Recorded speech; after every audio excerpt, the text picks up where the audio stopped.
আমার জীবনে ভাই এর ধরনের ভোট আমি দেখি নাই। এই 96, 97, 98% পোল, এ পোল, এত পোল হওয়া মানে দিদির ফেভারে পোল। এই 152টা দল তো, আমি প্রথম বলেছিলাম 130টা বলেছিলাম তৃণমূল কংগ্রেস, 15-16টা পাবে কিনা সন্দেহ হয়। বেশ কিছু জায়গায় বিক্ষিপ্ত গন্ডগোল, সেটা কি বলবেন? এই ভোটের এই গন্ডগোলটা গন্ডগোল,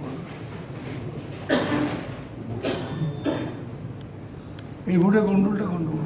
কি ফলাফল হতে পারে? হ্যাঁ, কি ফলাফল হতে পারে? ভাই বললাম তো 240 হয়ে যাবে, আমি তো 230 থেকে 35 বলে আসছি।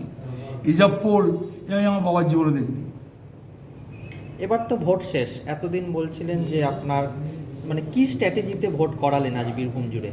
বীরভূম জেলার মানুষ ভোট দিয়েছে দিদিকে, এবারে কিন্তু ঝেড়ে ভোট দিয়েছে। মানুষকে বলতে হয় না বেরুন বেরুন বেরুন, বলতে হয় না।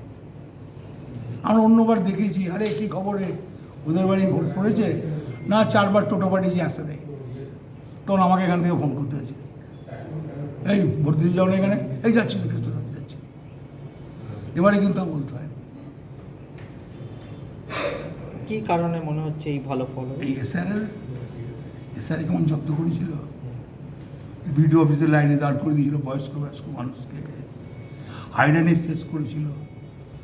তারপরে কাল রাত পর্যন্ত ভোটে না উঠেছে, কষ্ট হবে না? মানুষ কত কেঁদেছে, কতজন মারা গেছে, সেই আত্মাগুলো ঘুরে বেড়াচ্ছে না।